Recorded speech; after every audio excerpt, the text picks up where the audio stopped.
Hello everybody, Eric Grenier here, and welcome to this by-election live stream special for the Quebec by-election taking place in Saint-Henri, Sainte-Anne.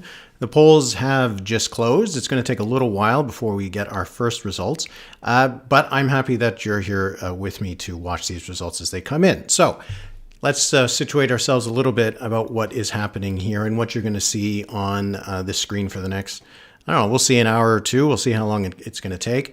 So obviously, I'm Eric Grenier, as I mentioned. I'm from therit.ca. You can check out therit.ca. There's a link in the description about where you can head for seeing the website and everything that's on the website. I have the podcast that comes out every Friday and analyses that come out throughout the week.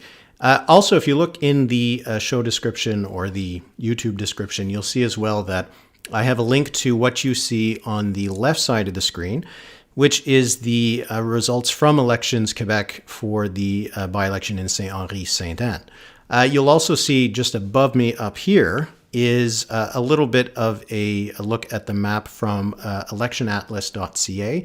I also have a link to electionatlas.ca in the description below, and that's a place you can check out all the results that have happened in the past, not only in Quebec, but in every province and federally, going back to pretty much the beginning of the 20th century. So it is an excellent resource. So you'll also see there's a live chat, and you can take part in the live chat. And one thing you could do is you could tell me right now if you're hearing me and seeing me and everything is okay. That's always something I need to do at the beginning because I'm never quite sure if anybody is actually hearing or seeing me. But this is what we're going to be doing for the next little while. We're going to wait for these results to start coming in.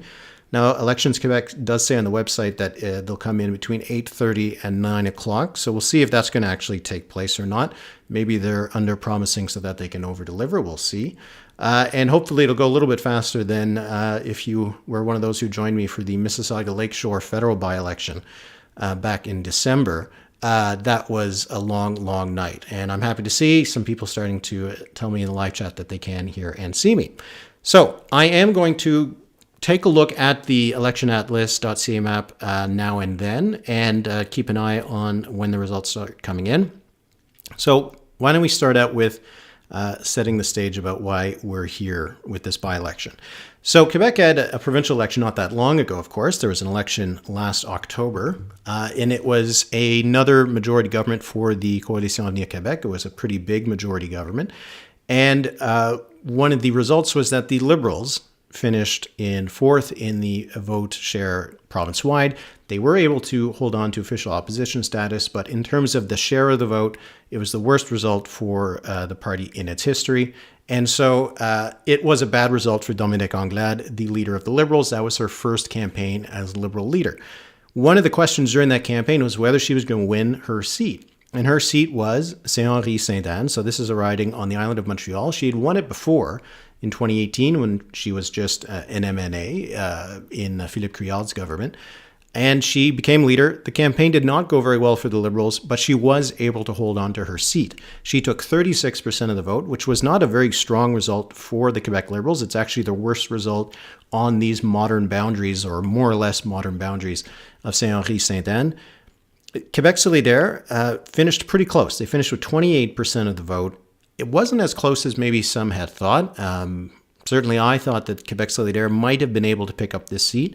They did improve on their score from the previous election. They had 24% of the vote in that election, but they were only able to increase their share of the vote by about 4 points, which still put them quite a ways back from the Liberals. Now, it's hard to unseat a leader, and this was obviously the case here in Saint-Henri, Sainte-Anne, because the Liberals lost a lot more support in neighboring ridings than they did in this one. So the presence of Dominique Anglade on the ballot probably helped the Liberals quite a bit to hold on this seat. So the question tonight is whether the Liberals are going to be able to keep holding on to this seat without Dominique Anglade on the ballot. So I will take a look at the map. The map itself is pretty small, I guess, if you have to try to zoom in, if you can blow it up the full screen. Really what you're just seeing is what is the results from the last election. So I think you can see my cursor moving around. This here with all these little dots, this is Saint-Henri, Sainte-Anne. This is the riding in Montreal. If we're looking at where it's located, it is on the island of Montreal. It's close to downtown. And you can see that it is just to the south of all of these ridings that Quebec Solidaire was able to win in the last elections. And it is actually one of the ridings that separates the core of Quebec Solidaire's seats from Verdun, which was a riding that they were able to pick up. But you can see that the Liberals under Dominique Anglade were able to hold on to Saint-Henri, Sainte-Anne, and prevent Quebec Solidaire from having a contiguous region of ridings. For the other parties, Parti québécois, they were able to win in Camille-Lorrain, which was the riding of Paul Saint-Pierre Plamondon, and the CAQ was able to hold on to 2 seats in the northern part of Montreal. But in this part of Montreal here, it is really between Quebec Solidaire and the Liberals. And it's an interesting fight between the two, because you have the Liberals, who are obviously a federalist party, but also a bit of a centrist party. Under Dominique Anglade, maybe went a little bit more to the left than in the past, has a lot of support from Anglophones, from people who don't speak either French or English as their first language. And that's pretty key in a riding like Saint-Henri, Sainte-Anne, because in that riding, only 56% of the population speaks French most often at home. 30% speak English, the rest speak a different language. The biggest languages groups after English and French are Spanish, Mandarin, Arabic, and Bengali. So it gives you a little bit of an idea of what kind of riding this is. It's pretty diverse riding, but there is also a chunk of Francophones, and that's where Quebec Solidaire has its support. It has more support among Francophones than the Liberals do. And this would be an area that would have, it's an urban area, a lot of progressive voters, and that is really the Quebec Solidaire's key demographic. One of the issues in this campaign, though, is when it comes to language. Language issues in Quebec obviously are always a big deal, and it's particularly on the island of Montreal. And so we did see from the Quebec Liberals that they were going after Quebec Solidaire for not protecting the rights of Anglophones in Quebec. And that is a little bit of an issue we're going to see if it's going to play out tonight in terms of who's going to win, but also who's going to turn out to vote. Because if the Francophone community in Saint-Henri, Sainte-Anne does not come out to vote in big numbers, it's going to be good news for the Liberals. But if the non-Francophone population does not feel motivated to go out and vote, then Quebec Solidaire could win this seat. There was a poll that was done by Main Street Research.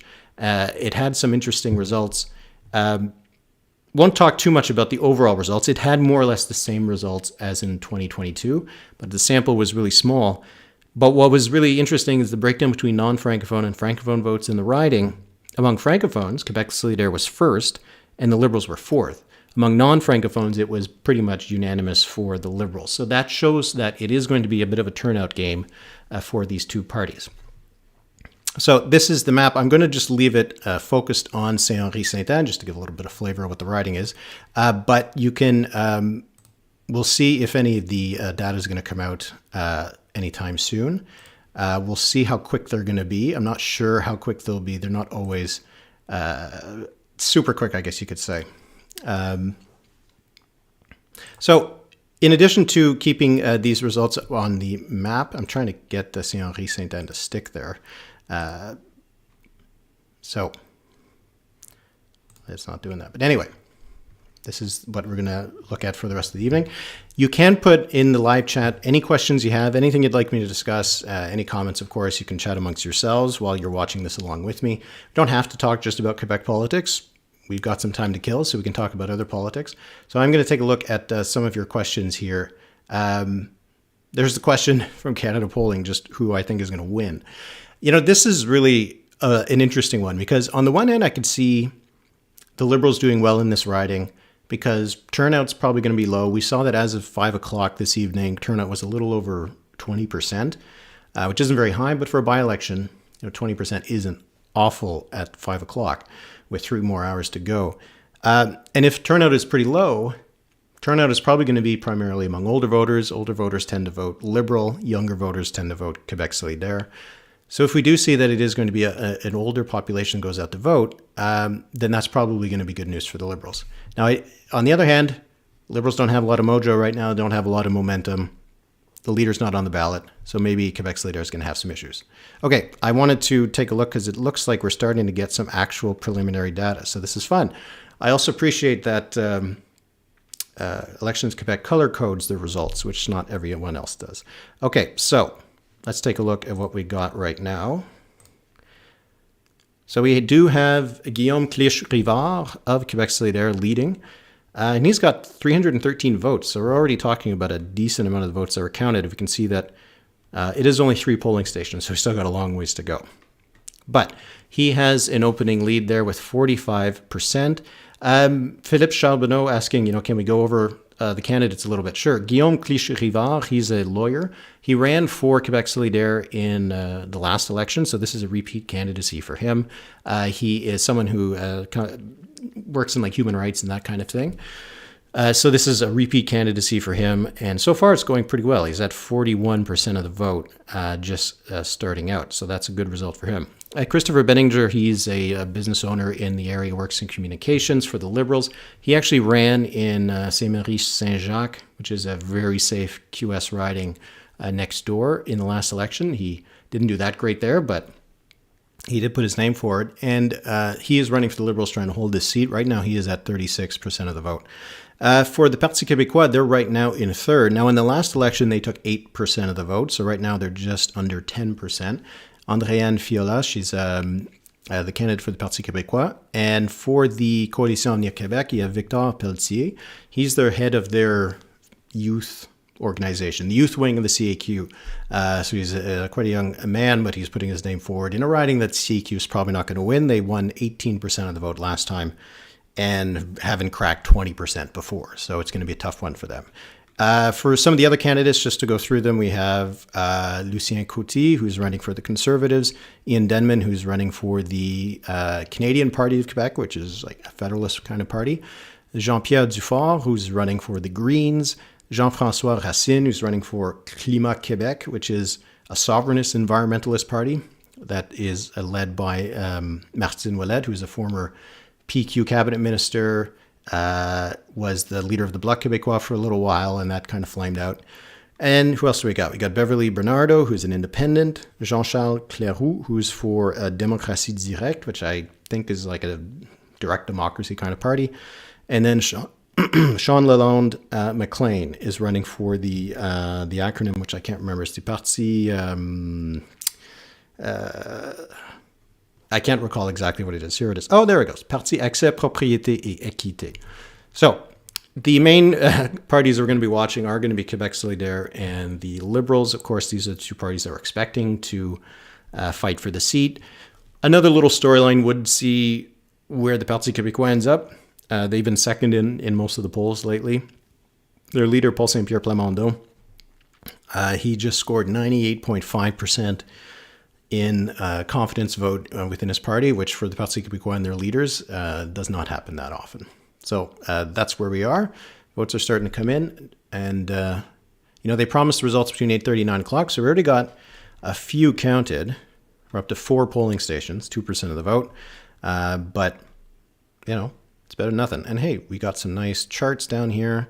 I do approve of nice graphics from elections bodies when it's election night. We don't get that from Elections Canada. Elections Canada, if you're watching, improve your graphics, please. Okay, I'm going to go look over a few of your questions here. Benjamin Gates asks, do you think the 5 upcoming federal by-election will be held on the same day? Would make for a fun election day? Yes, it would. So I was looking at that today. So Marc Garneau, he just resigned, so that has to be filled within the next 6 months, which means you could have a federal by-election called as late as September. But the first by-election, or the first vacancy, took place in December, which was when Jim Carr passed away. So the last date that the federal government has to call at least that by-election is June, I think it was 11th, which is still 3 months from now. So I think that it's pretty likely that all 5 by-elections could be held at the same time. The other ones are Portage-Lisgar in Manitoba, Winnipeg South Centre in Manitoba, Oxford in southwestern Ontario, Notre-Dame-de-Grâce, Westmount in Quebec, which is Marc Garneau's riding, and the 5th one is Calgary Heritage in Alberta. All of those are pretty safe seats, but when you combine them all together, it could make for an interesting night. So we don't have any more votes counted from the last time, just...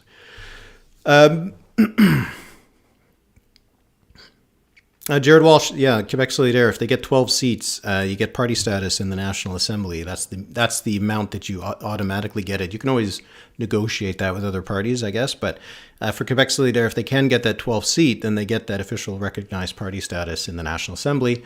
So that would be a big win for them. And also 12 seats, it's continuing increase from where they've been before. They won 10 last time, or they won 10 in 2018, I should say. They went up to just 11 seats, which was pretty far below their expectations, I would say, at the beginning of the campaign. So if they're able to pick up this seat, it's the kind of riding that they would be looking at next. The only other one I think would be a VO that they would be targeting. So Saint-Henri, Sainte-Anne, they were behind by a little less than 10 points. But if they looked at, which other one would they be looking at? VO up here. That one they were behind by 8 points. So that these two would be the ridings they'd be targeting next. Saint-Henri, Sainte-Anne, and VO. Mount Royal, Outremont, probably tough to win that one. They're 20 points behind. But the Quebec Solidaire needs to start growing its seat base. But after this, it's hard to find a 13th or a 14th seat, I should say. So they're going to have to start looking at the rest of the province. And that was one of the disappointing results for them, is that they did get... they were able to hold on to their seat in Sherbrooke. They weren't able to gain a seat in Saint-François, but they lost their seat out in Abitibi-Témiscamingue, so that was a disappointing result for them. All right, let's take another look at where we stand. Still got the same amount of votes. Okay, I'm going to go back to your questions. Oh, Jed Young asked, do I think there'll be a federal election this year with the news of the election interference from China? I don't think so. I can't imagine why the Liberals would want that. The New Democrats, I suppose, could decide to bring down the government. The test will really be on the budget, which is coming out in just a couple of weeks. I really don't think that the NDP has an incentive to bring down the government. And I certainly don't think that the Liberals would want to do that right now. So I don't think it will speed along an election, especially if there is some sort of inquiry or some sort of process that is set up. It would seem strange if you're the New Democrats to vote down the government when that process is starting to get going. So I think there's a lot of reasons why we might not see that happen. Just going to take a drink of water, sorry. All right. Ali asks, does data show candidates who ran in previous general elections do better in by-elections held shortly after due to name recognition? I don't know if there's... I can't say anything more than anecdotally, but I do get the impression that it does have an impact. When you see people that are running again and again and again as minor party candidates or opposition party candidates, that kind of thing, that it does seem to help them going forward. There's a couple examples that you can think of from the Green Party, for example. You have a rector in Ontario, in Parry-Sound-Muskoka, who ran for the Greens. He almost won in the provincial election in Ontario in June, but he had run about 4 or 5 times for the Greens by then. And so it helped to build up that name recognition. Peter Bevan Baker in PEI, where there's an election happening right now, also had several elections where he ran before.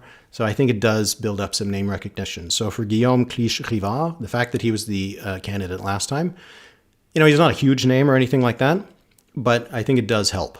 It means that for anybody who voted for him last time, they don't need to figure out who the candidate is again this time in order to cast a ballot.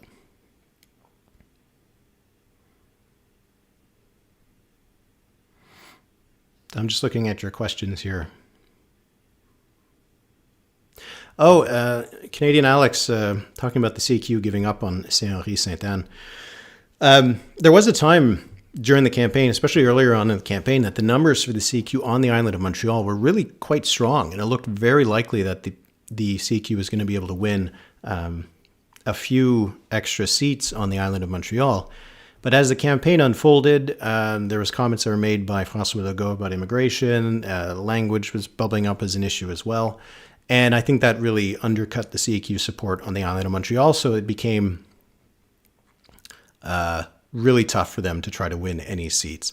And so they ended up only winning 2, which is exactly where they were before. So I think earlier on in the campaign, you could have imagined the CQ maybe making a run for a riding like Saint-Henri, Sainte-Anne. It would have been tough. But as the campaign wore on, it was pretty clear that wasn't going to happen. So we'll take another look at the results. We're currently at 11 polling stations reporting, so 6% of the vote. Starting to get a decent amount, but it does look like it's going to be certainly between QS and the Liberals, as was expected. Right now, Quebec Solidaire is at 40%, 886 votes, and Christopher Baenninger is at 29%, 656 votes. A bit of a reverse mirror image of what the results were in 2022, but that's only 230 votes. That's not, it all depends on where these are coming from. Because here, wait, we'll look at the map of Saint-Henri, Sainte-Anne. So what's fun about, this is electionatlas.ca. You can take a look at, there's a link in the description. You can head to look at it. Anyway, these are the polling box results at Saint-Henri, Sainte-Anne in the last elections. You can see that there is a section of the riding where the QS was able to win a lot of the polls. They won a few here, and they won a few up here. So it all depends on where these are coming from. If the polls here in the southern part of the riding, on the other side of the highway, are reporting, then you're going to get better results for QS. But if it's going to be this part of the riding, which the Liberals won pretty easily last time, then you're going to have a different result. So that's going to be one of the things to keep in mind as well as we go through, is that just because a party's leading depends on where it's coming from. In some ridings, it's pretty uniform, so it doesn't really matter that much. But in this riding, it does depend on where those votes are coming from. Because if it's from a more francophone neighborhood, it's going to probably be better for Quebec Solidaire. If it's from a non-francophone neighborhood, it's going to be better for the Liberals. So we do have the CQ is in third with 13%, which would represent a drop from the last election. But I think it's tough. If you're not one of the two front-running parties in a by-election, I think it can be very tough to get your vote out and motivated. For the Parti québécois, they're not too far behind. They're 3 votes behind the CQ for that third spot. I think they would like to finish third, that's for sure. The last time they finished third in this riding, or better than fourth, I should say, was in 2014. They finished in second place, but they were 30 points behind the Liberals. What's interesting about this riding, actually, though, is that the further you go back, so in 2012, the Parti québécois took 32% of the vote. They were only 6.5 points behind the Liberals. In 2008, they took 37%. They were 9 points behind the Liberals. And back in 1994, which is the first election where the boundaries of the riding were kind of the same as what they are now, the PQ was second with 46%. So there was a time when this was a riding that the PQ could win. It's not anymore. But if they can finish third, I think they would consider that a moral victory. The Conservatives are down to just 3%. That's about half of what they had in the last election. So that's not a very good result for them. And we just saw a dump of some more votes coming in. So we're now up to 13 polling stations. And Cliche-Rivard has a lead now, about 400 votes. So his lead does seem to be growing. So these are good results. This is good results for the Liberals so far.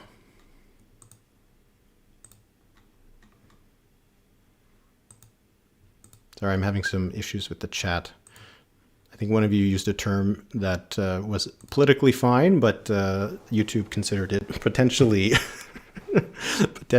offensive. Okay, so looking at the results so far, going back to some of your questions there. Dan Rasico, have there been any Liberal heavyweights campaign in the by-election? I'm not sure if I've seen any that I haven't seen any, but I'm not sure if it's just because I hadn't seen any. Marc Tanguay, the interim leader of the Liberals, was certainly there. He was there with the launch for Christopher Baenninger, so that was, at the very least, I mean, within the party right now, that's the biggest star, right? So heavyweight. Okay, well, Ali asking if there's differences to explain why there's different voting patterns within the riding. I don't know the area enough to say, but like I said, when you look at the linguistic divide, at least in that Main Street poll, but also in just general polls of Quebec as a whole, Quebec Solidaire does quite well among Francophones, at least relative to non-Francophones, and the Liberals do very well among non-Francophones. So I think it stands to reason that if these areas are voted red last time probably had a higher percentage of non-francophones, and the orange areas, the Quebec Solidaire areas, were probably a bit more francophone.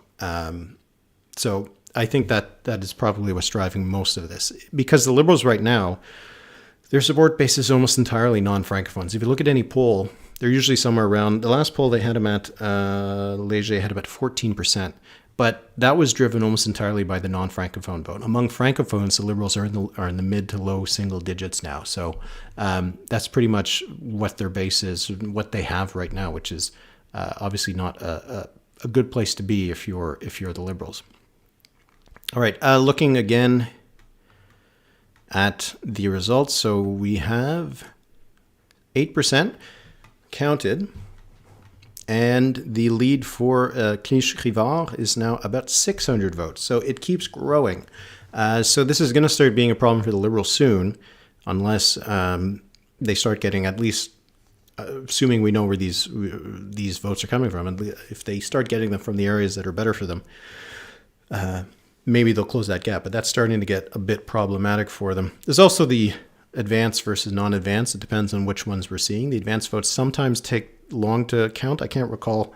It depends on the jurisdiction where they're counted. But if they're counted last, because they tend to be bigger boxes, so it'll take longer to count. Liberals traditionally have done better among the advanced vote than they do among the election day vote.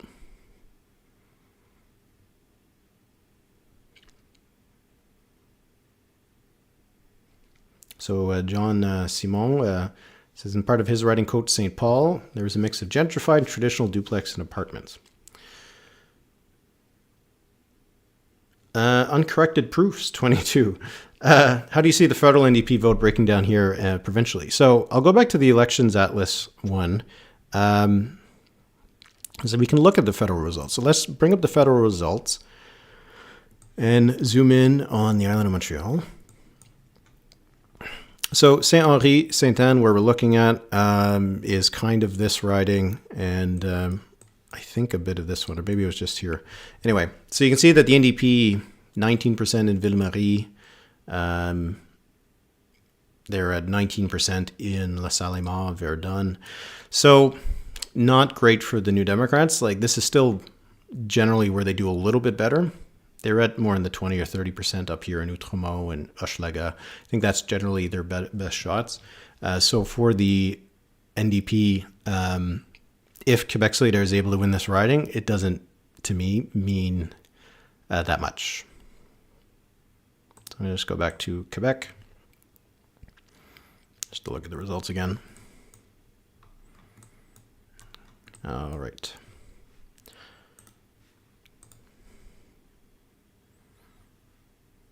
Okay, so we're now up to 17 polls are closed, so let's reset. We got 43% for Quebec Solidaire, for Cliche-Rivard.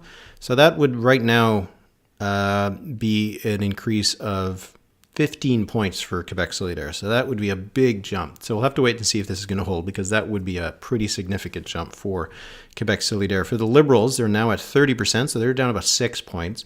So we're not seeing that Quebec Solidaire is only taking from the Liberals. They must be taking some. I mean, turnout would have a big impact here. The PQ is right now at 12% in third place, so that means they picked up about 4 points, so they're picking up some vote too. And the party that has dropped the most right now does seem to be the CAQ.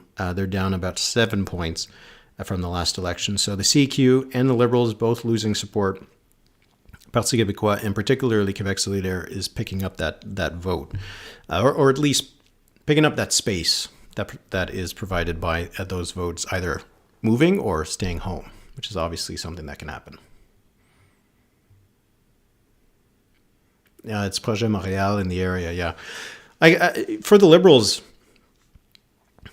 you know, obviously they do well in the West Island, where there's the Anglophone population is majority and that kind of thing.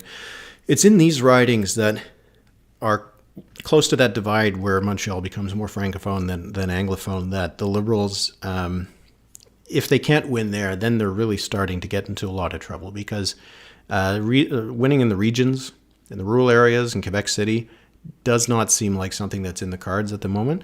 But if they start losing those urban, progressive Francophone voters that in the past voted for the Liberals because, they weren't sovereignist, if they don't have those anymore, that's going to be a lot of trouble, I think, for the Liberals. Nagdeo Life, what did the PLQ do wrong? How did they lose Francophones? There's like a number of factors, right? Because the Liberals, their base has long been the non-Francophone vote, but because there was the Federalist versus Sovereignist divide, if you were a Francophone Federalist, you had to vote for the Liberals because that was pretty much your only option, right? To keep the PQ out, to prevent another referendum. With the rise of the CAQ, particularly on identity issues, so not on sovereignty, it gave a lot of those Federalist Francophones a way to still vote differently than non-Francophone Federalists, but not risk a referendum. And I think for the Liberals, it put them in the weird position of if they tried to go too far to match the CQ on identity issues, they would lose their non-Francophone base, and that just, I think, put them in a bad spot. There's also just the Gomery Inquiry, not the Gomery, the Charbonneau Commission, and the legacy from that. The Creole government was able to come in 2014, but it felt like a little bit of the end of a tired era for the Liberals. The little interregnum from Pauline Marois in 2012-2014, I don't think almost counted as like the Liberals being out of power. So I think it's just been a detachment of Francophones from the Liberals because they don't really have a reason to vote for them anymore because sovereignty is not much of an issue. And the Liberals have become way too identified with Montreal, and particularly non-Francophone Montreal. Quebec Solidaire, one of their issues is that they're identified with Montreal. And so outside of Quebec City, outside of Montreal, the party is not really seen as representing their views. But on the island, especially in this part of the island that is, again, where the liberal, the Francophone, non-Francophone divide is, it's a pretty epic battle these days between Quebec Solidaire and the Liberals. If we look at where it is right now, so the Liberals are a little over 800 votes now behind Quebec Solidaire. So they are starting to be in some serious trouble, I would say. We have 13% of the polling stations reporting. Turnout right now is only 9%, which isn't great, but there's still a lot of votes to be counted. Quebec Solidaire is at 45% of the vote, which is still a huge amount when you think about it. They had nearly 9,000 ballots cast for them last time. They had 8,992. Right now they're at 2,329. So, they've already got about a quarter of their vote that came out for them last time is already out, which is pretty good when you consider that the turnout in the by-election is probably not going to be that much better than a quarter, right? So they're already, if you would just assume that everybody was going to vote the exact same ways they did last time, but turnout was only going to be, say, 25% or half what it was last time, you'd expect that the Quebec Solidaire would only get about 4,500 votes, but they're already at 2,300. So again, we don't know exactly where these are coming from, so that has a big impact on these results. But so far, it is a good night for Quebec Solidaire. Not a good night for the Liberals. They do seem to be struggling to get their vote out. The CQ taking a hit. Not really a lot of stakes, I don't think, for them, but it does show, I think, that the impact of their legislation on language in particular is probably having a bit of an impact there. And for the Parti québécois, they're up a little bit from the last election, up 4 points. They have a little bit more momentum, it seems, these days than they've had for a while, which is to say they didn't have much momentum before. But there's been a lot more talk about the Parti québécois over the last few months with the oath to King Charles, not wanting to do that, and polls putting them in second place. Just excuse me for a moment.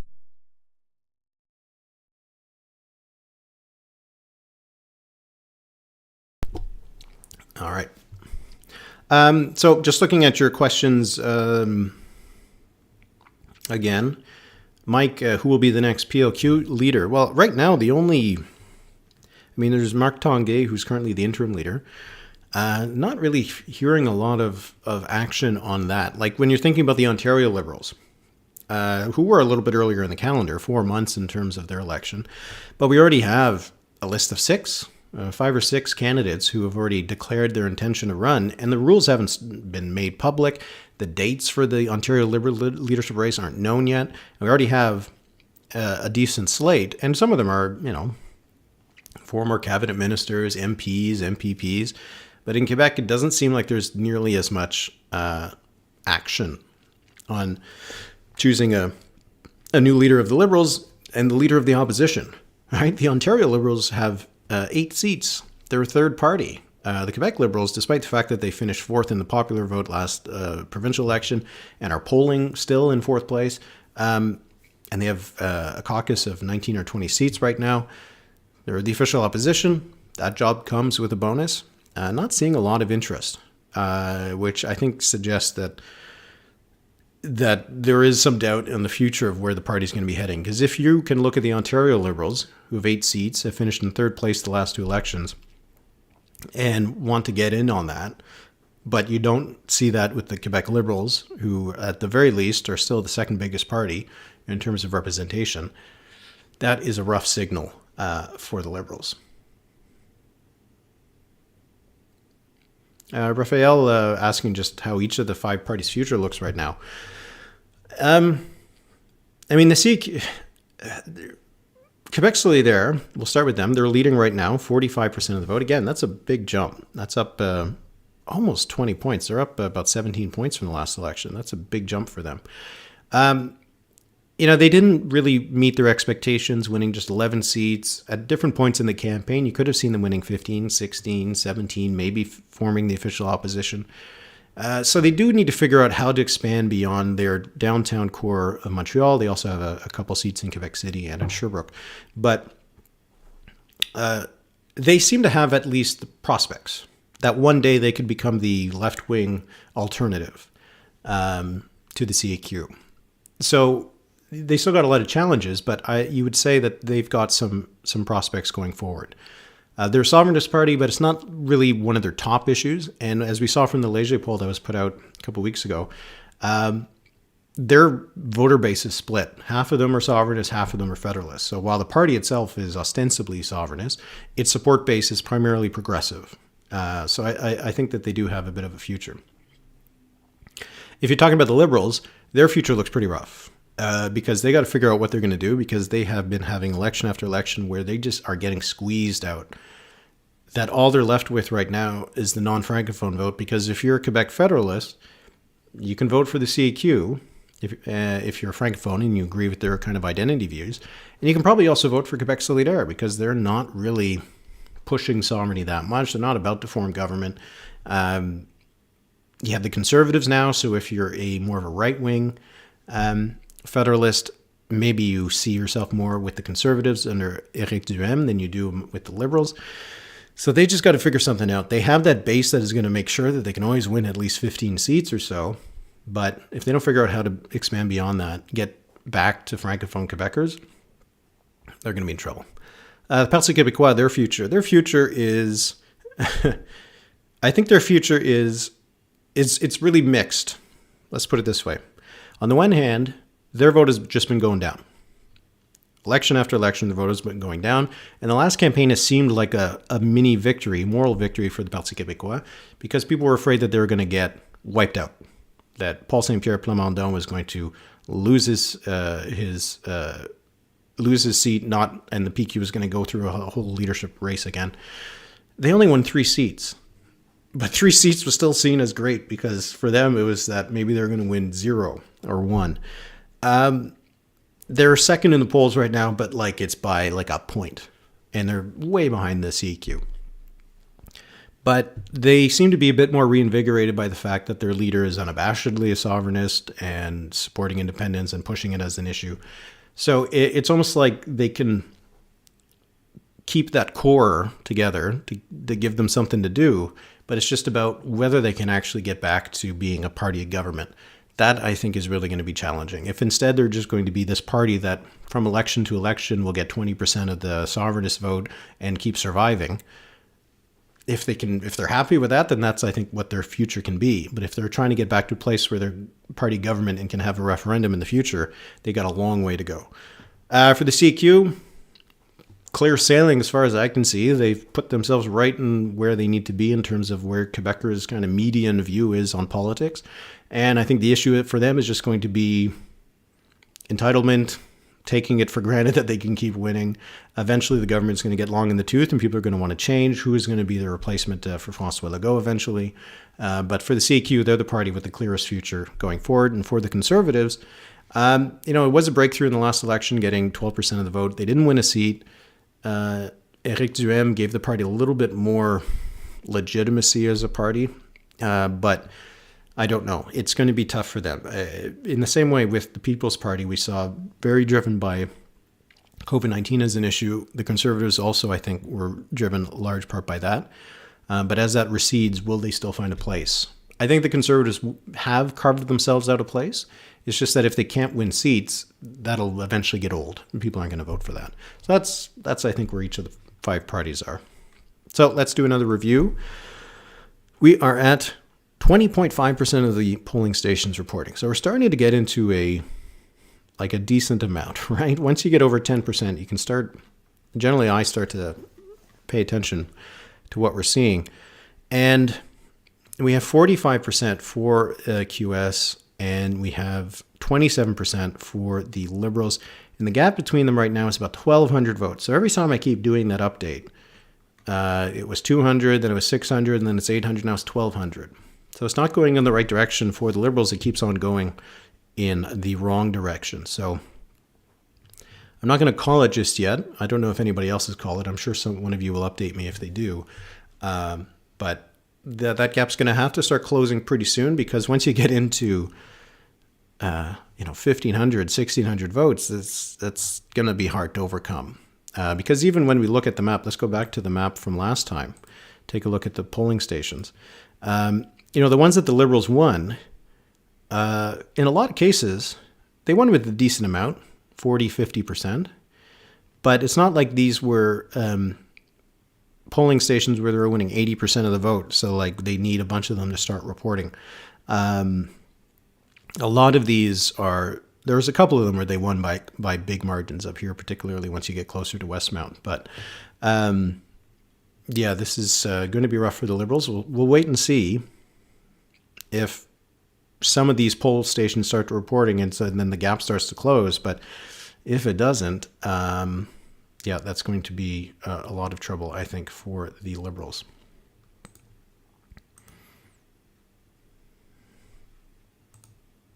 So looking back at the nice donut chart here, this is a pretty strong result for the Quebec Solidaire. And look, turnout is at 33%. That by-election is not bad, especially when you look at how many of the votes still have to be counted. Well, no, I think 33% is what the turnout is in the polls that have been reporting. Maybe that's the estimate, because the turnout so far is 12%. So, but we still got a lot of votes to count. So we could still end up with turnout as they have here, somewhere in the 30s, which isn't great.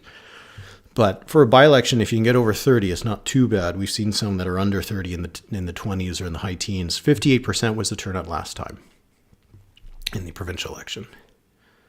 Oh, has Philippe seen enough? Philippe, we'll see. I think you're probably right. If Philippe is saying that on the Twitter machine, I think he's probably right that Quebec Solidaire is going to win this.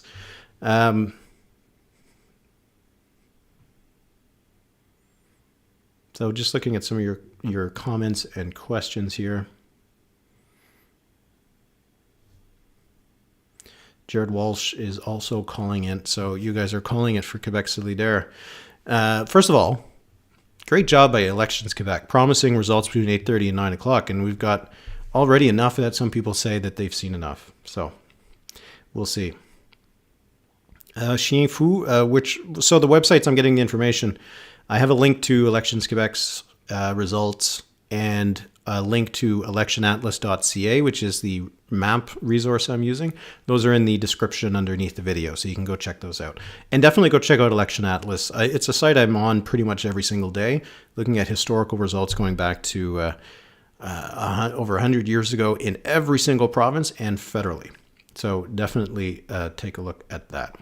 And let me reset a little bit what we're doing here. So this is the Saint-Henri, Sainte-Anne by-election, Quebec, a by-election after the resignation of former Quebec Liberal leader Dominique Anglade last fall. This was a seat that the Liberals won by a margin of, about 8 points, 8.5 points in the last election. They're currently trailing Quebec Solidaire by a margin of 18 points. So this is a huge swing we're seeing between the two parties, and a really strong result for Quebec Solidaire, I think, and a weak result for the Liberals.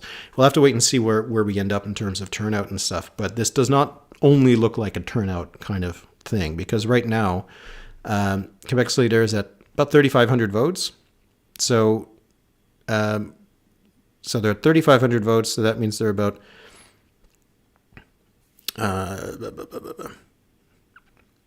5,500 votes short of what they ended up last time. But the Liberals are at 2,000 votes, which means they're short about 9,700 votes of last time. So we're not only seeing that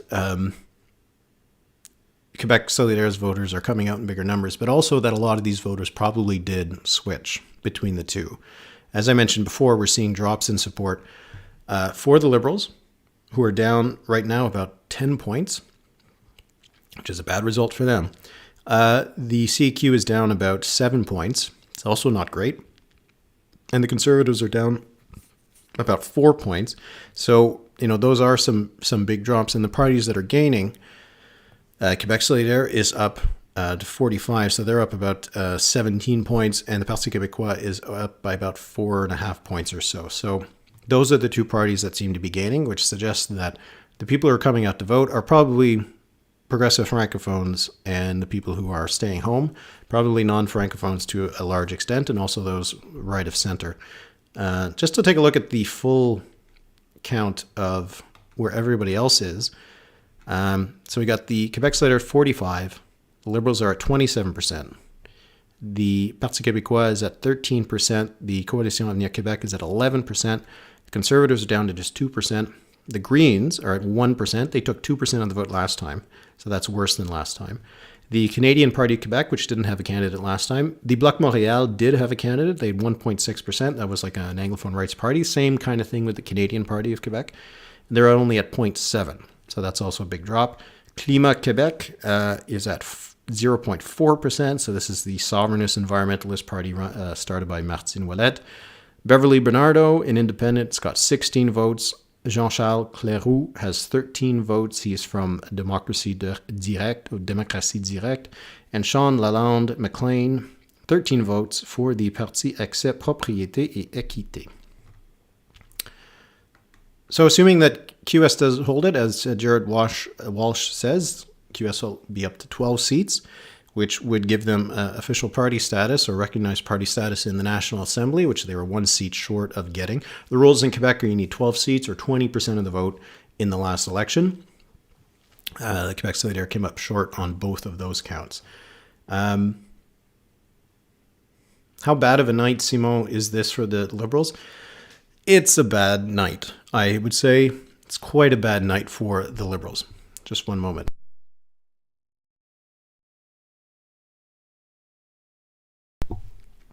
Sorry, when you're talking by yourself for a long time, your mouth gets dry. But if the Liberals had lost this seat, let's say the Liberals were at 33% or something like that, and this was more about Quebec Solidaire's vote going up and the Liberal base just not enough to win the seat, that would be, I think, more sellable for the Liberals, that if the PQ vote got behind Quebec Solidaire or the CEQ vote also got behind Quebec Solidaire. But the Liberals are also just dropping. And I think that's a big problem for them, because the worst result they ever had in this riding since 1994, when the modern-ish boundaries were established, was last time, 36%. So right now, they're 27%, which is a huge drop from their previous worst. Because if you look at some of the bad results they had over the last few elections, so in 2022, they had 36%. It was enough to win. 2018, they had 38%. Still enough to win.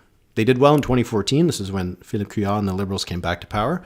But then in 2012, when the Parti québécois came in, the Liberals were at 38.5. So when the Liberals are not doing well in a riding like this, they get somewhere between 36 and 39% of the vote. But right now they're under 27%. So this is really, really rough for them. This is a riding that is 56% Francophone. So if the Liberals are losing this riding, there's going to start being only ridings that are majority Anglophone.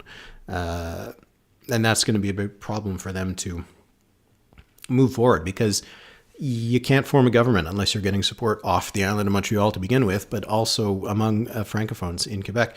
The Liberals used to be able to win in the Eastern Townships. They used to be able to win in Quebec City. They used to be able to win a lot more in the Outaouais. They have a seat there in Pontiac. And they used to be able to win in Eastern Quebec, in Gaspésie, les Îles-de-la-Madeleine.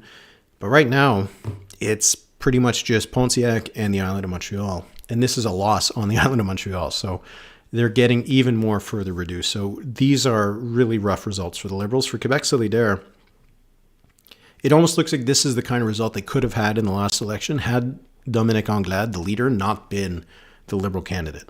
Because, Quebec Solidaire did do well on the island of Montreal. They lost support off the island of Montreal.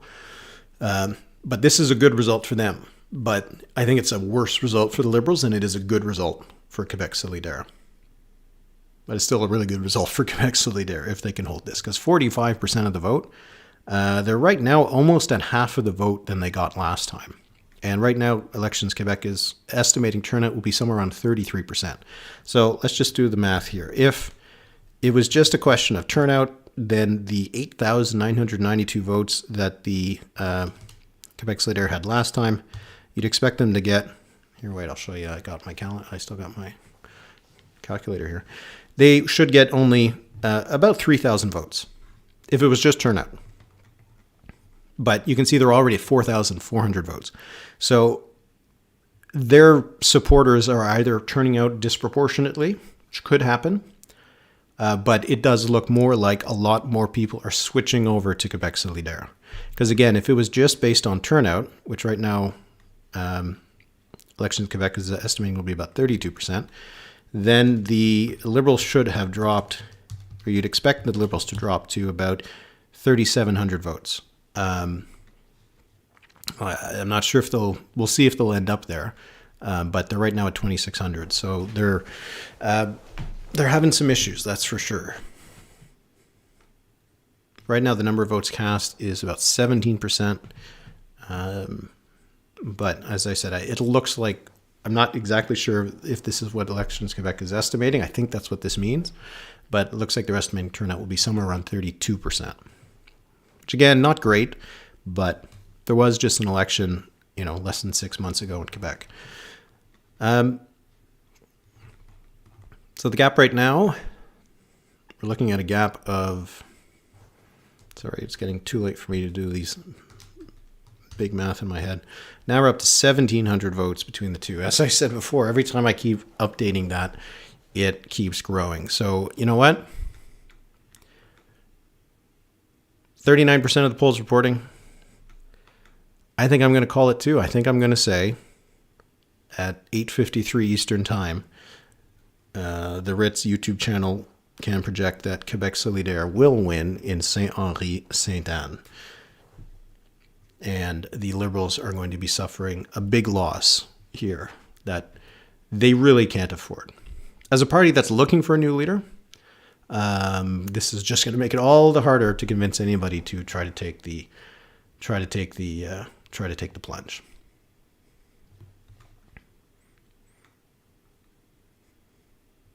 Richard Archambault, interesting to say that they put in the work here for Quebec Solidaire. I think that because they saw that this is what they could win, right? And they had to put the effort in, I think. But you can see that it really did pay off. That if they took it seriously, that this was a riding they were going to try to win, they could do it.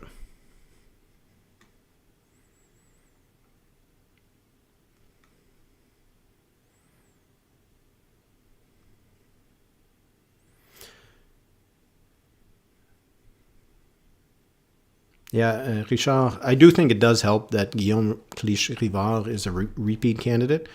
I don't think it's that decisive, but in a by-election where turnout's pretty low and you got to motivate people to come out and vote, having someone who has already met some of the people, has a name that might be a little bit more recognizable, because the Liberal candidate, although he seems very pleasant and everything like that, not a known figure. No one really was. So out of the roster of candidates, Cliche-Rivard was the most well-known, right? Because he had run before.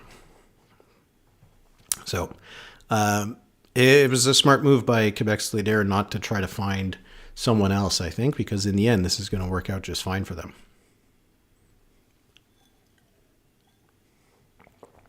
So the gap right now between the two has grown to 1,785 votes. So we'll see if this is going to hold or not.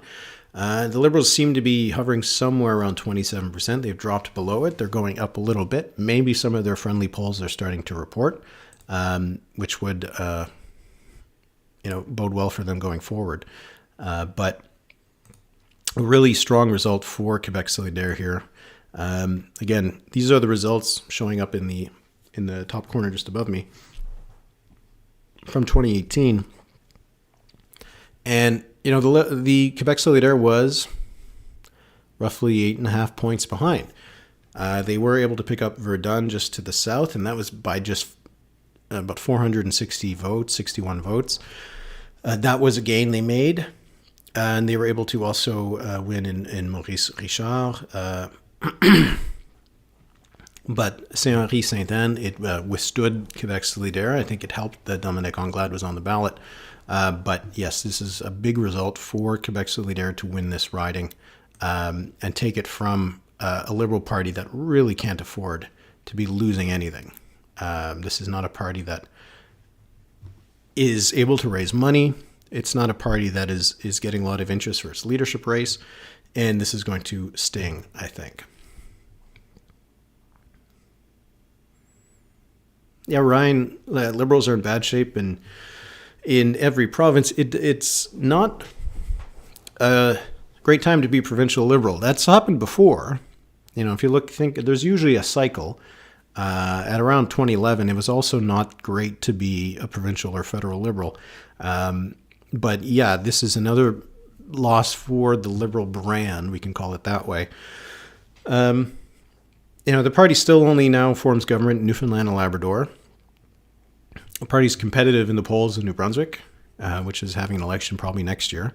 But apart from that, Prince Edward Island, which is having an election right now, the Liberals are the third party, and it's not impossible that they could end up being wiped out, in part because of how popular the Progressive Conservatives are in PEI, but also that the Greens have supplanted the Liberals as the second party in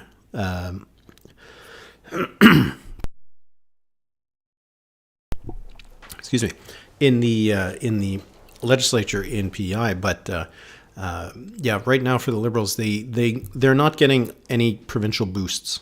They're not getting anything that is helping them at the provincial level. And while, all of these parties are different parties, provincial, federal parties, you can't put them together. It impacts, I think, it's almost like a farm system, right? You need to have multiple levels where party volunteers, party staffers are getting experience, getting full-time jobs, working in politics, that kind of thing. The less success you have at the provincial level, the less new cadres of volunteers and officials and future candidates are being developed. So any kind of loss like this, I think, is always a problem for not only the party at the provincial level, but for the federal party as well, whether it's officially affiliated or not. The Quebec and the federal Liberals haven't been affiliated since I think the 1950s or 1960s. But in Atlantic Canada, a lot of those parties are affiliated. But this is not a strong result for the Liberals. Oh, Radcan just called it too. Okay, so maybe I was ahead of them. So I'll take that as a victory for me. Pierre-Luc Beauregard saying that official status must be obtained during a general election. Is that how it works in the House or in the National Assembly if you win your 12th seat? I think that if you get your 12 seats, you got to be recognized. I guess we'll see what'll happen, but yeah, there's a John David a CQ dropping. Let's talk a little bit about how the other parties are doing. So the Parti québécois is at 12%, so they've picked up 4 points. They're still about 1,300 votes behind where they were in the actual election. So we'll see if turnout is going to just I'm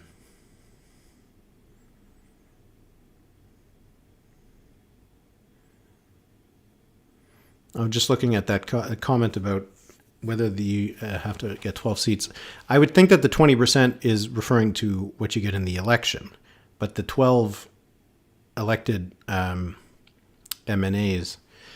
Anyway, I'm not sure. I probably should have looked at this before, but the way that it's usually talked about is once you get there. Because, for example, I know it's Quebec and it's not the same as another place, but in British Columbia, the Conservative Party of BC, which is a much further right party than the Liberals, which are the actual center-right party there, they had a BC Liberal MLA who crossed the floor to sit with the Conservatives, the BC Conservatives. And if they can get one more, then they'll get official party status in British Columbia, because you just need 2 in British Columbia. So I think it would be the same thing in Quebec. I think the 20% is probably just referring to if you get it in an election, but I guess we'll see what happens. Anyway, going back to how the other parties are doing. For the CAQ is at 10.7%, so they have lost a decent amount of support from the last election. I'm just trying to get the map working again. Every time my cursor hits it, it moves to a different place. So yes, CQ is down about 7 points from the last election, so that's a big drop for them. And they're also down right now about 4,500 votes or so. But I think there's 2 factors here that are working against CQ. One, that they weren't really in it, so there's less of a motivation to run. Their candidate is a very young candidate. Like I said, he's the head of the youth wing of the CAQ. But when the party government is putting someone in who is that young, while it's good to encourage younger people to get involved in politics, it doesn't suggest that they see this person as an ex-cabinet minister if they elect him. So that was probably working against them as well. But I think also just the language issues and the government's position on that is probably also having an impact on the CAQ support on the island of Montreal.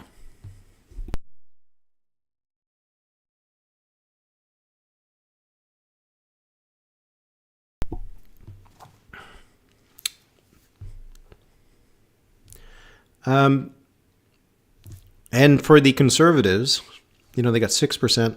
Island of Montreal is not a good place for the Conservatives, but they're at 6% in the last election. They're now at 2.4, so they've dropped 4 points exactly, and they're missing a little over 300 votes from last time. I think for the Conservatives, especially when you get further down the ballot, it gets very hard for those parties to get their people motivated to go out to vote. What's the point of voting Conservative in a by-election where at best you'll get 5%?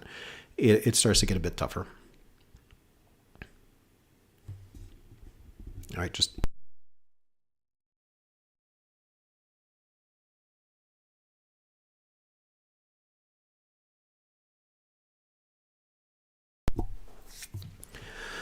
All right. So let's do one last look at the results right now. So where do we stand? We have just almost half of the polls have now reported, 48%, so 94 of 195. Turnout to date is 19.5%. But Elections Quebec is estimating that turnout will end up being somewhere around 32%. Starting at the top of the table, Quebec Solidaire is at 44.4% of the vote. They've got 4,940 votes, so they are up about 17 points. That's a big swing, a big jump for Quebec Solidaire. And it is a local kind of thing, right? Because we haven't seen a big increase for Quebec Solidaire in the polls. They're more or less at exactly where they were in the last election. The Liberals are 27.6%, so they've lost just about 9 points. They almost are matching exactly where Quebec Solidaire was in the last election. And right now they're down over 8,000 votes, nearly 9,000 votes short of what they were in the last election. Parti québécois is probably going to be pretty happy with this result. The PQ has been pretty big on moral victories of late. And they had 8% of the vote last time. They're now at 12.2, so that's a gain of 4 percentage points. And they only have about half of the vote that they had last time in terms of raw votes. But in a by-election where turnout is going to be a lot less than half than it was last time, or it's going to be about roughly half as last time, then that's not so bad. And then for the CAQ, I think they're going to wave this off and dismiss it as by-election, doesn't matter, that kind of thing. But they have dropped 7 points. So along with the Liberals, they are the ones who have lost the most in this by-election. So what we have is an increase for Québec Solidaire, an increase for the Parti québécois, and a drop for the Liberals, CQ, and the Conservatives. So that is a big night for Québec Solidaire. And Jared Walsh making the point. The last time the Liberals lost the seat, they've won it in every election, or at least this area, since 1981. The last time they lost the seat was in 1976. So 1976 was obviously the election that brought René Lévesque and the Parti québécois to power. So it was a big wave kind of election. And that's the last time that the Liberals lost this seat. And really before that, they had won it in 1970 and 1973. And before that, then it was like Union Nationale. Sometimes they were able to win in ridings like this. But this has been a Liberal seat for a long time. So for them to lose it, and to lose it pretty handily when you're looking at these numbers, it is just a really bad result for them. Because they won this seat by 8.5 points last time. And right now, as we speak, the margin is 17 points. So that's a swing of about 25.5 points between the Liberals and Quebec Solidaire in this riding. If that was repeated in a couple places, let's go look at that. Let's take a look at the map. So anywhere where the Quebec Solidaire finished within 25 points, if you apply that kind of swing to the rest of the map, then the riding would swing over. All right, so Westmount would stay Liberal.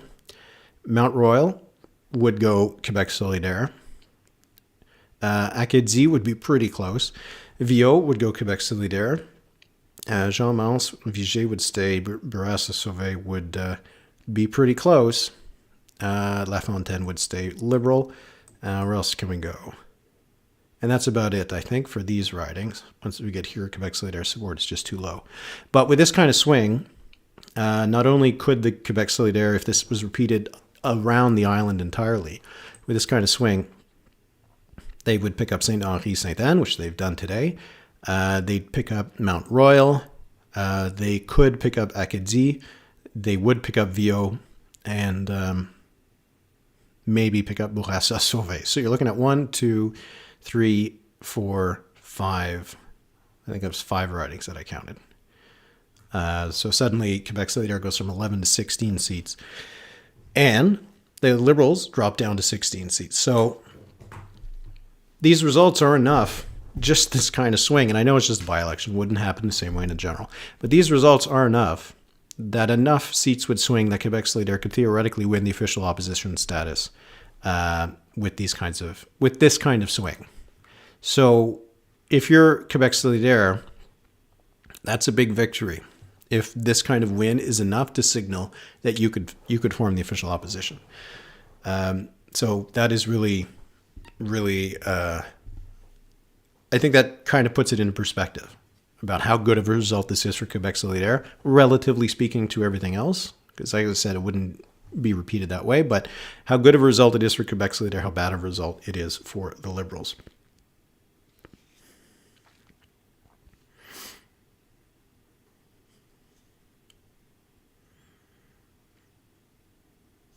There's a question from Ali Eggy Gersoy. Do you think the increase in PQ and QS connected to the seemingly increased support for a We Vote? And we saw in a poll by Léger that support for independence or sovereignty was about 38%, or about 43% after removing undecideds, which is really high. We don't usually see that in polls in Quebec, at least over the last few years.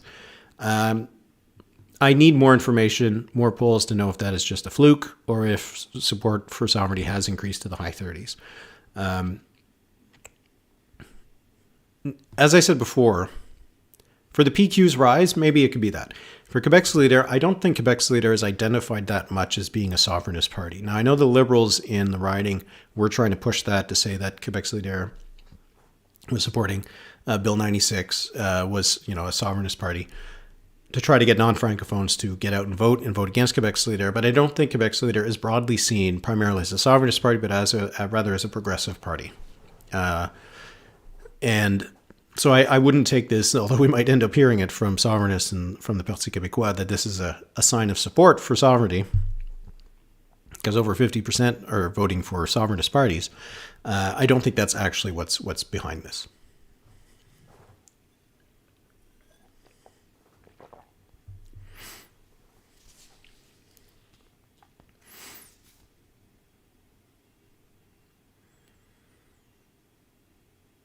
Yeah. Now, there's a couple of warnings and also recognition that you can't go too far with this. It is a by-election. The next provincial election is not until 2026. The results in the Saint-Henri, Sainte-Anne by-election will mean very little for the next election.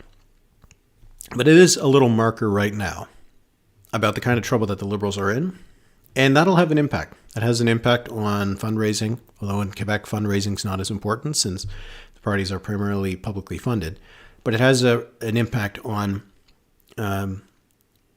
candidate recruitment, staffer recruitment, volunteers, recruitment in terms of getting good candidates to run for the leadership of the Liberals, which might be a harder sell than it was yesterday.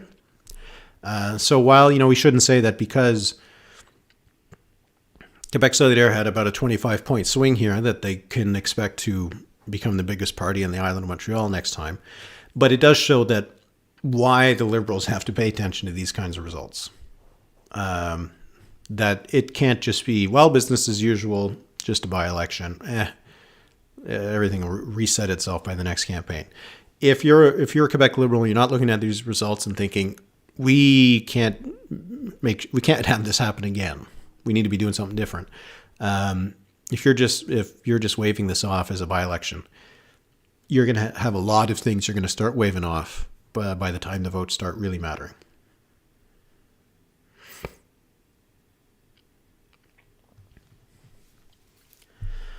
Le Montréalais asking about the results. There's a link in the description of the YouTube video. So you can go to the Elections Quebec website. Elections Quebec website is where I'm getting all of this stuff. The electionatlas.ca is where I'm getting the map.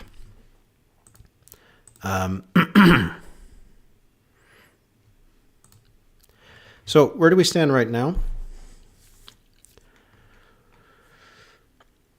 We're now at 57% of the ballots counted. I don't know when we're going to call this in terms of the live stream.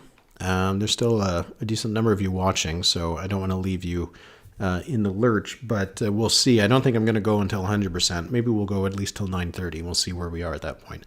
But the patterns are pretty clear. Because the gap right now, 2,100, 2,095 votes. And that number just keeps getting bigger. So the Liberals are not closing this, so yes. Feel pretty safe to say they're going to win this. Jared Walsh, why did the ADQ not win in 2007? I think that's what you mean. 2007 was a weird election. I remember that one. The ADQ, which is when François Legault started the CAQ, the ADQ got absorbed into it, agreed to more or less dissolve itself and merge with the CAQ. So it is seen as a predecessor party for the CAQ. In 2007, the election it was all about identity issues. There was that story in Hérouville where the council of this tiny little municipality was voting against I can't remember what it exactly was, but it was something like, it had something to do with, I think, wearing a burqa or something like that. It was just something kind of silly for a municipal town that was, a couple hundred people in rural Quebec, Francophone Quebec, white town that, they were very concerned about this. But anyway, it spurred this whole discussion about reasonable accommodations. What kind of reasonable accommodations should the Quebec society make to people coming in with different religious views? And so the ADQ really got in on that issue. It became sort of their war horse kind of thing, their main plank, their main kind of driving force during that campaign. But the ADQ was still a really small party. In previous elections, it would get in the high teens, mid-teens, win like 4 seats, 7 seats, that kind of thing. And so when it suddenly surged into Hérouville, it's not really, that kind of town. Anyway, the ADQ was just surging, and it was not ready. It was so not ready to become a party government. Mario Dumont, who's now just a commentator with TVA, was more or less being torn apart by the other parties, by the media, for the fact that they weren't prepared, that they didn't have a fully, costed platform, that kind of thing. And so the ADQ started to falter by the end of that campaign. And so the end result was a very close three-way race between the Liberals under Jean Charest, who just squeaked by with a minority government, the ADQ under Mario Dumont, which became the official opposition for the first time, and the Parti québécois under André Boisclair, who has since had a lot of legal issues, criminal issues, if you want to look up the stories that have happened with him over the last few years. And so that's why the ADQ failed to win. What happened, though, after that is that the ADQ overreached, and by the next year, Jean Charest was able to call another election and win a majority government, and the ADQ went back to third place. It was almost like a little bit what happened to the NDP in Quebec, rose very quickly and then fell even more quickly than we saw with the New Democrats. But the Parti québécois, at least at that time, took the signal of the identity issues that the ADQ was able to use to come to near power in 2007 and adopted some of those kind of views and policies and focus. And that's why they were able to regain some support. That's why they had the Charte des Valeurs ahead of the 2014 election. But that's really why we're in the politics that we have in Quebec now, is that there's not so much about sovereignists versus federalists, but more of nationalism versus kind of Canadian multiculturalism, that kind of thing. So that's the story. That's a long-winded way to tell the story of the rise and fall of the ADQ, which is now just a portion of the CQ. And a little trivia, the last leader of the ADQ was Gérard Deltel, who's right now a Conservative MP. There you go. Last major leader. I can't recall if he was the one who led him in the merge. That's right. So, we are getting to, I think, the closing stages of both this live stream and interest in these results, because we're now at 62% of the votes counted. Turnout is officially 23%. Elections Quebec is assuming it'll be somewhere around 33% when it's all said and done. Quebec Solidaire is holding at about that 44-45% of the vote that they've been through most of the night. So right now they're at 5,787 votes. Represents about 64% of what they had last time. Which is good, because if turnout does end up being 33%, there's different ways to think about by-election results. So let's say turnout ends up being 33%. That represents 57% of turnout from last time. So if you're retaining more of your vote than that, if you're retaining higher than 57% of your vote, that means your voters are more motivated disproportionately to come out and vote, or you gain voters. Right? So if 57% is the bar, right now the Quebec Solidaire is at 65%. So they are beating the bar. More of their people are coming out to vote, or they're taking voters from other parties. For the Liberals, they're at only 31%. So 57% was breaking even. If you get 57% of your voters from last time to come out to vote, then it was just turnout.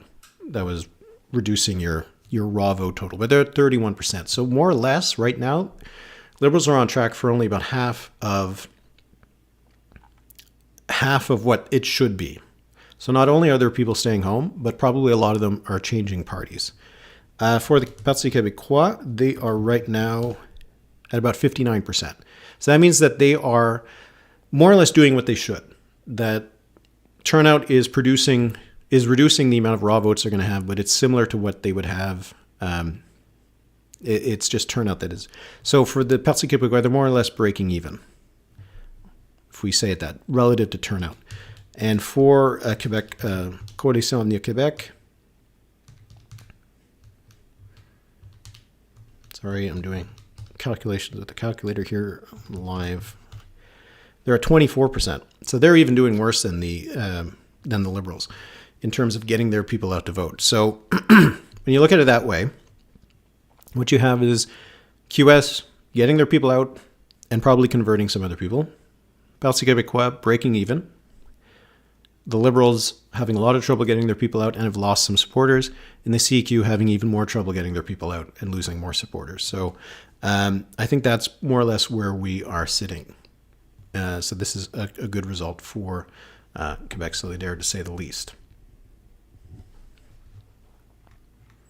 And for the other parties, the Conservatives are only at 2.5%, so they're down about 4 points from the last election. While even François Legault, according to Philippe Jacob, has called it for Quebec Solidaire, congratulating Guillaume Cliche-Rivard as the 12th MNA for Quebec Solidaire. So that's about as definitive as it gets. Now, Sean McDonald, an interesting question whether QS should choose one of their MNAs. They've got two in Quebec City, one in Sherbrooke, to be a replacement for their leaders. Probably yes. Probably they should have, at least if it's not an MNA, at least someone who's from outside Montreal.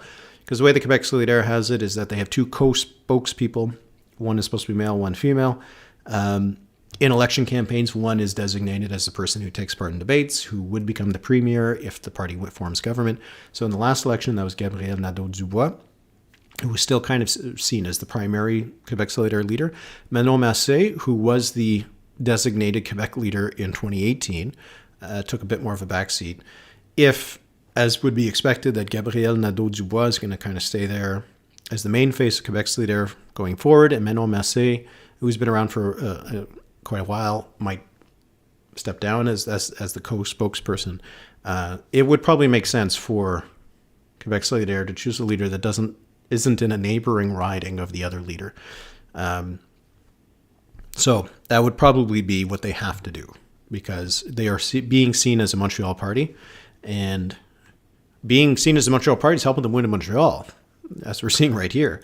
But if they're ever going to form government, if they're ever going to reach official opposition status, they need more seats from off the island of Montreal, because there's not enough on the island of Montreal for them really reasonably to surpass the Liberals, because of the Liberals' base in the West Island.